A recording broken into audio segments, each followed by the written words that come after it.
Hello friends, smart phone இல்லாத வீடுன்னு இன்னைக்கு ஏதாச்சும் இருக்காங்க? சின்ன வேலை பார்க்குறவங்க கூட இஎம்ஐல ஸ்மார்ட் ஃபோன் வாங்கி யூஸ் பண்ணுறோம். மார்னிங் எழுந்ததும் நம்ம பார்க்குறது நம்ம ஃபோனை தான். எந்திரிச்சதும் வாட்ஸ்அப்ல என்னென்ன குட் மார்னிங் மெசேஜ் வந்திருக்கு அப்படின்னு சொல்லி தான் நம்ம ஃபர்ஸ்ட் பார்க்குறோம். ஸோ ஒரு 10 பேரோட குட் மார்னிங் மெசேஜ் வந்திருக்கும். அதில் கண்டிப்பாக நம்ம அம்மா அப்பாவோட மெசேஜும் வந்திருக்கும். நம்ம வந்து அதுக்கு இம்பார்ட்டன்ஸ் கொடுத்து பார்க்கவே மாட்டோம். ஜஸ்ட் அதை இக்னோர் பண்ணிட்டு மற்ற மெசேஜஸ் எல்லாமே ஓப்பன் பண்ணி பார்ப்போம். சும்மா உட்காந்து மற்றவங்களோட ஸ்டேட்டஸ் எல்லாம் ஒன் பை ஒன்னாக பார்த்துட்ருப்போம். இப்போ நம்ம அப்பா அம்மா அனுப்பின மெசேஜை நம்ம பார்த்துருக்கோம்னு அவங்களுக்கு தெரியும். பட் அதை உள்ளே போய் பார்க்கல அப்படிங்கிறது தெரியும்போது அவங்க எவ்வளோ ஃபீல் பண்ணுவாங்க தெரியுமா? என்னோட அம்மா என்கிட்ட கேட்பாங்க, நான் இன்னைக்கு அனுப்பின மெசேஜ் நீ பார்த்தியா அப்படின்னு.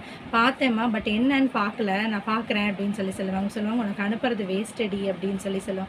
நான் அப்புறம் தாங்க யோசித்தேன், அவங்களும் நமக்காக ஏதோ ஒரு விஷயம், நம்ம ஒரு அம்மா பொண்ணு பாட்டோ அந்த மாதிரி ஆசையாக சில விஷயங்கள் அனுப்பியிருப்பாங்க. அவங்க நம்ம கூட ஷேர் பண்ணணும்னு நினைக்கிற மெசேஜை குட் மார்னிங்காக கூட அனுப்புவாங்க. ஸோ அதனால அம்மா அப்பாவோட காலோ மெசேஜோ வாட் எவர் தயவு செஞ்சு இக்னோர் பண்ணாதீங்க. இன்னையிலேருந்து ஃபர்ஸ்ட் அப்பா அம்மா ஃபோன் வந்திருந்தா திருப்பி கால் பண்ணி பேசுங்க. அப்பா அம்மாவோட மெசேஜஸ் வந்திருந்தா ஃபர்ஸ்ட் ப்ரிஃபரன்ஸ் கொடுத்து அதை படிங்க. So thank you.